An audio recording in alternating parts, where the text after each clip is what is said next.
नमस्कार बच्चों, स्वागत है आपका हिंदी की ऑनलाइन क्लास में। आज मैं कक्षा 8 के लिए आपकी पाठ्य पुस्तक वसंत भाग 3 से पाठ 14 करवाने जा रही हूँ, जिसका नाम है अकबरी लोटा। देखिए, ये जो लोटे की तस्वीर यहाँ पर चित्र यहाँ दिखाया हुआ है, इस लोटे को जो है इस कहानी में अकबरी नाम दिया हुआ है। अकबरी लोटा मतलब कि ये लोटा जो है अकबर का बताया गया है और इसलिए इस लोटे का नाम जो है अकबरी लोटा रखा गया है। इसके लेखक हैं श्री अन्नपूर्णानंद वर्मा जी, जिन्होंने इस कहानी में इस लोटे की बहुत ही रोचक भरा चित्रण किया है कि कैसे जो है एक लोटे के इर्द गिर्द ये पूरी कहानी घूमती है और कैसे एक लोटे के द्वारा जो है एक अंग्रेज को बेवकूफ़ बनाया जाता है। ठीक है, तो यही सारी बातें जो है इस पाठ में हैं। देखिए, चलिए पाठ शुरू करते हैं। लाला झाऊलाल, इस पाठ में जो मुख्य सबसे मेन कलाकार है वो तो देखिए लोटा ही समझ लीजिए आप, क्योंकि पूरी कहानी जो है वो लोटे के बारे में ही है। लेकिन ये लोटा किसका है? लाला झाऊलाल। लाला झाऊलाल नाम का एक व्यक्ति है जो कि काशी के अमीर आदमियों में जिनकी गिनती होती है। ठठेरी बाजार में बने उनके मकान से 100 रुपये किराया आ जाता था। काशी का जो ठठेरी बाजार है वो बहुत नामी गिरानी बाजारों में से एक है, जिसमें ऊंचे ऊंचे घरानों के लोग रहते हैं, अमीर घरानों के लोग रहते हैं। तो जो लाला झाऊलाल है वो भी काशी के ठठेरी बाजार में रहते हैं और उन्होंने अपना मकान कैसे बनाया होता है, जैसे नीचे दुकान है उनकी बहुत सारी और उन दुकानों के ऊपर उन्होंने अपने रहने का मकान बनाया हुआ है और उन दुकानों से है जो उनको किराया मिलता है लगभग 100 रुपये। मतलब ये उस जमाने की कहानी है, तो तब जो है 100 रुपये बहुत मायने रखते थे, तो 100 रुपये उनके महीने में इनकम हो जाती थी। फिर भी 250 यानी 250 रुपये एक साथ कम ही मिलते थे। देखिए, 100 रुपये महीने का उनका किराया आता था, लेकिन अमीर थे, अच्छे घराने के थे, लेकिन फिर भी इतने अमीर नहीं थे कि 250 रुपये एक साथ उनको देखने को मिले या एक साथ उनके पास 250 रुपये कहीं से आ जाए। पति पत्नी 2 ही सदस्य घर में थे। जीवन सुख से बीत रहा था कि लाला झाऊलाल की पत्नी ने एक दिन अचानक उनसे 250 रुपये की मांग कर दी और यह सुनकर लाला जो है वो परेशान हो गए।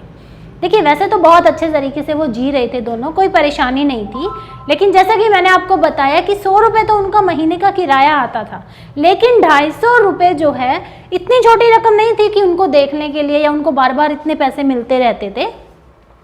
तो एक दिन क्या होता, उनकी पत्नी अचानक से उनसे बोलती है कि मुझे 250 रुपये चाहिए और अपनी पत्नी की बात सुनकर वो थोड़े से परेशान हो जाते हैं। इतने रुपयों का अचानक प्रबंध करना उनके वश में ना था।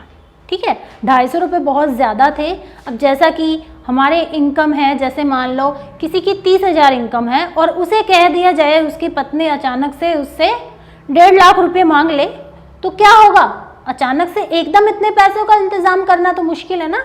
तो वही स्थिति उस समय लाला की थी। लगे हाथ पत्नी ने यह भी कह दिया कि रुपए का प्रबंध अगर वो नहीं कर पाए तो उनकी पत्नी जो है वो अपने भाई के घर से ले आएगी। अब देखिए, किसी भी व्यक्ति के लिए ये बड़ी शर्म की बात होती है, या पुरुष जाति जो है इसमें अपना अपमान समझती है कि वो अगर अपनी पत्नी को पैसे नहीं दे पाए और उसकी पत्नी अगर अपने मायके से पैसे लेगी तो उसकी इज्जत कम हो जाएगी। ठीक है, तो लाला झाऊलाल का भी यही कहना था, ये भी उनके स्वाभिमान पर आ गई थी ये बात भी। तो लाला के स्वाभिमान को चोट लगी इस बात से, तो उन्होंने पत्नी से कहा कि वह अपने भाई से भीख नहीं मांगेगी, वे स्वयं ही इन पैसों का प्रबंध 1 सप्ताह में कर देंगी। तो 1 सप्ताह का जब उनकी पत्नी नाम सुनती है तो उनकी पत्नी जो है 1 सप्ताह के लिए उनको ताने के रूप में, लाला को ताने के रूप में बोलती है कि 1 सप्ताह का मतलब क्या, 7 दिन या 7 वर्ष। तो लाला जी ने उसे अपनी पत्नी से कहा कि 1 सप्ताह यानी इसी सप्ताह के अंत तक वो तुम्हें पैसे दे देंगे। इस घटना के 7 में से 4 दिन तो बीत जाते हैं, रुपयों का प्रबंध होता नहीं है। लाला के सामने अब प्रतिष्ठा का प्रश्न था, मतलब उनकी इज्जत का सवाल था।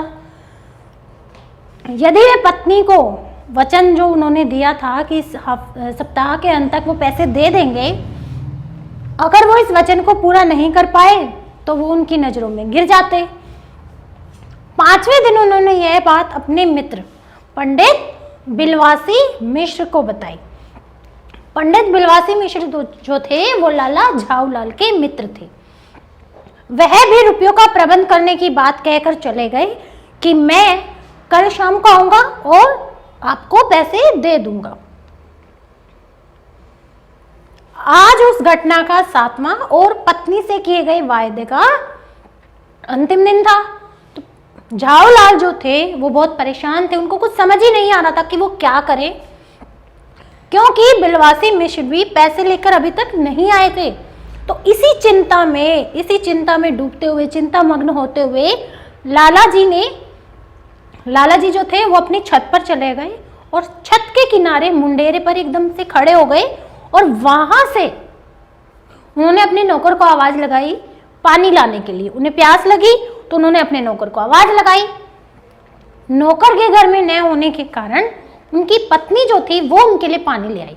लेकिन क्या होता है ना कि उनकी पत्नी गिलास ले जाना भूल जाती है, वो एक लोटे में पानी ले जाती है और उस लोटे का जो आकार होता है वो लाला झाऊलाल को कभी से पसंद नहीं होता है, वो बेढंगे आकार का होता है। तो लाला झाऊलाल को वो लोटा शुरू से पसंद नहीं होता, लेकिन फिर भी वो अपना मन मार के पानी को ले लेते हैं, ये सोचकर कि अगर उन्होंने अपनी पत्नी को पानी वापस लौटा दिया तो कहीं वो बुरा ना मान जाए और अगली बार भोजन जो है थाली की बजाय बाल्टी में ही ना ले आए और भी इससे बुरा कर दे। ठीक है, तो इसलिए जो है वो चुपचाप खड़े होकर पानी पीने लगे। अचानक क्या होता है ना, उनके हाथ से लोटा गिर जाता है और गिरने के बाद गली के साइबान से टकराकर, साइबान क्या, दुकान के साइबान से टकराकर, दुकान का साइबान क्या होता है, देखो दुकानों के बाहर कपड़े से या प्लास्टिक से हम और दुकान के आगे का हिस्सा जब हम कवर करते हैं छाया के लिए तो उसे बोलते हैं साइबान। ठीक है, तो लोटा ऊपर से गिर के पहले दुकान के साइबान से टकराया और फिर वो गली में चल रहे एक आदमी के ऊपर जा गिरा, जिसके कारण वो आदमी जख्मी हो गया। क्योंकि देखो 2 मंजिल की ऊंचाई से जब भी कोई बर्तन है, तो देखो स्टील का है या पीतल का है या लोहे का, कोई भी हो, इतनी ऊंचाई से कोई भी चीज गिरेगी तो एक बार तो दर्द होगा ही ना। तो वो आदमी बहुत जोर जोर से चिल्लाने लगा कि कौन बदतमीज है, कौन नालायक, इस तरह से जोर जोर से गालियां देने लगा कि किसने जो है ये लोटा मेरे ऊपर गिराया है। अब लाला जी को पता चला कि अंग्रेजी में भी गालियों की कमी नहीं है। अब जिसके ऊपर वो लोटा गिरा था वो कौन था, वो एक अंग्रेज था और उस अंग्रेज जो था वो इतनी अंग्रेजी में ऐसे ऐसे बोले जा रहा था, इतनी गालियां दे रहा था, तो इतने बुरे शब्द बोल रहा था कि अब लाला को क्या समझ में आ रहा था कि हाँ, अंग्रेज भी जो हैं बुरे बुरे शब्द और बुरी बातें बोलते हैं। सारी भीड़ इकट्ठी हो जाती है। ठीक है, अंग्रेज आ जाता है, चारों तरफ लोगों की भीड़ जमा हो जाती है। तभी क्या होता है, भीड़ को चीरते हुए पंडित बिलवासी मिश्र जो है वो आ जाते हैं। अविराम गालियां बकते, अविराम गालियों का मतलब है बिल्कुल रुक ही नहीं रहे थे वो अंग्रेज, लगातार बोले ही जा रहे थे। अंग्रेज को देखकर बिलवासी मिश्र जो है वो सारी घटना को समझ जाते हैं और सबसे पहले वो क्या करते हैं, वो लोगों की भीड़ को वहां से बाहर निकाल देते हैं और उस अंग्रेज के लिए कुर्सी लाके देते हैं और उनको बोलते हैं कि आप पहले यहां आराम से बैठिए।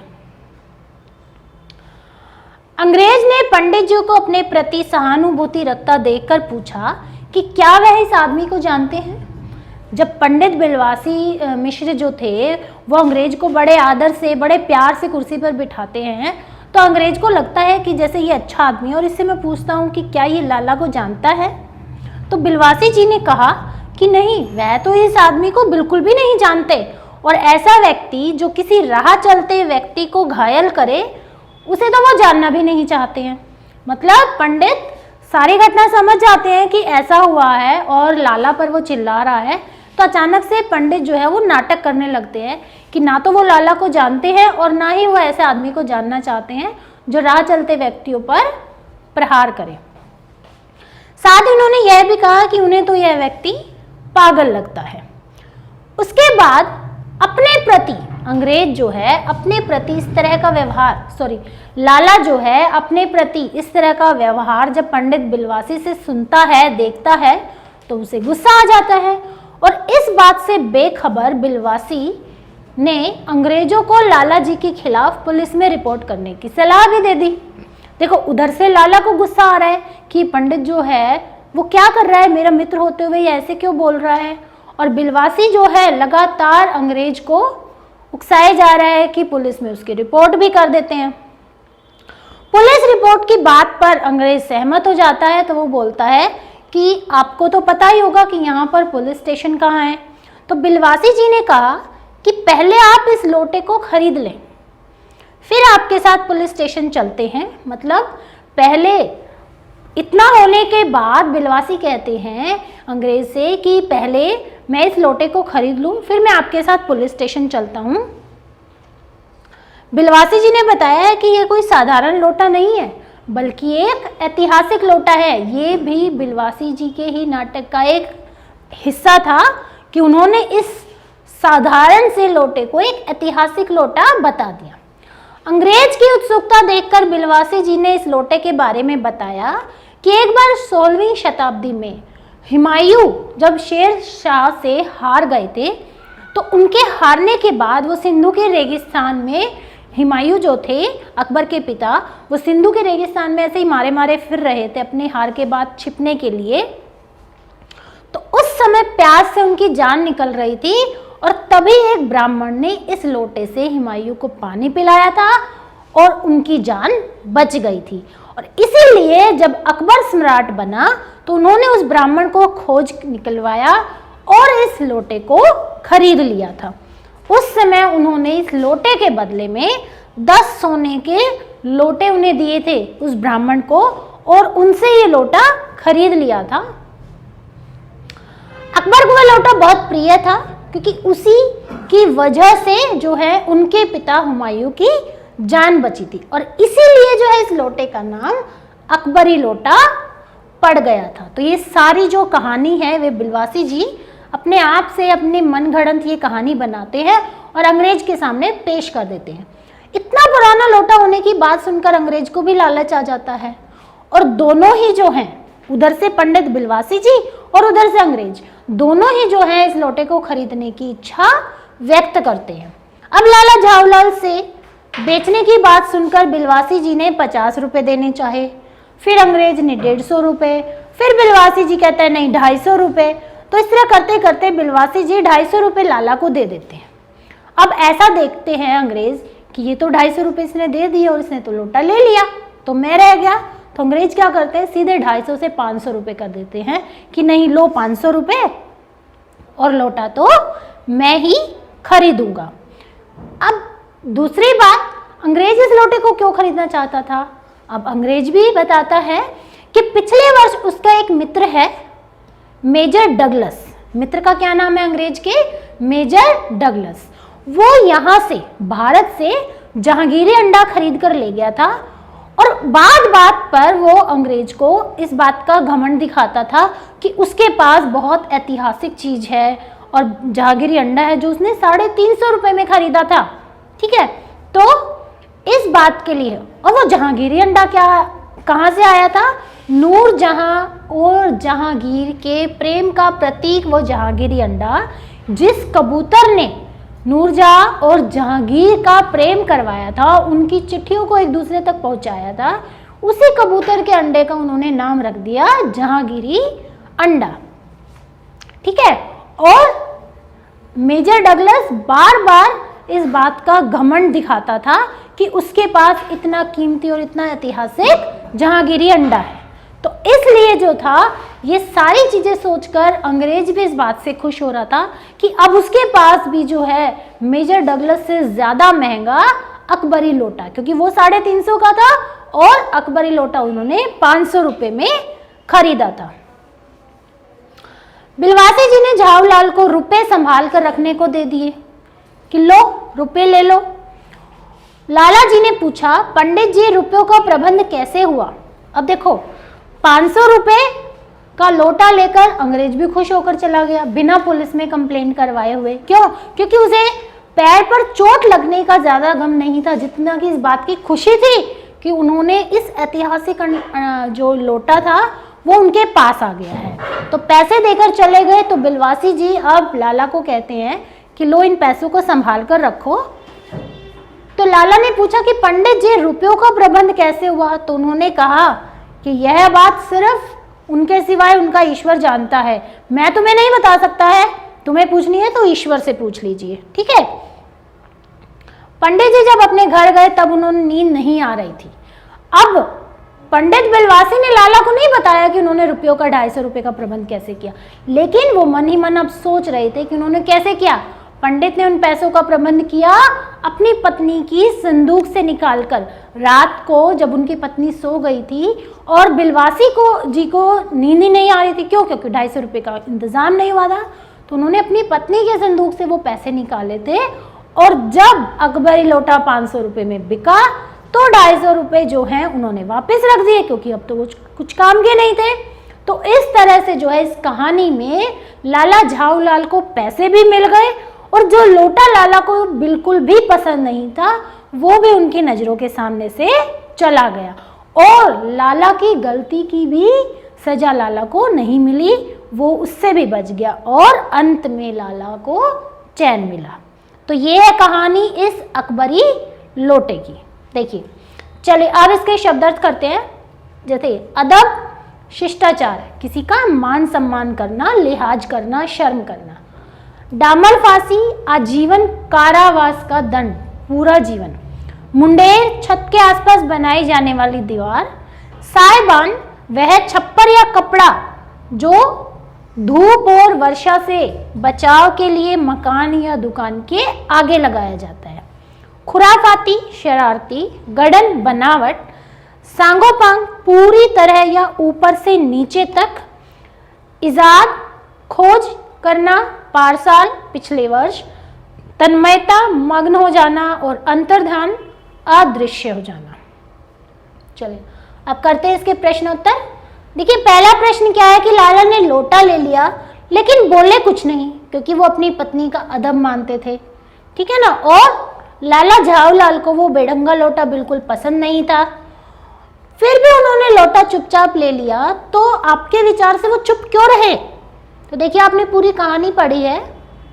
देखिए एक सभ्य मनुष्य अपनी पत्नी का सम्मान करता है और लाला झाऊलाल भी सभ्य मनुष्य थे।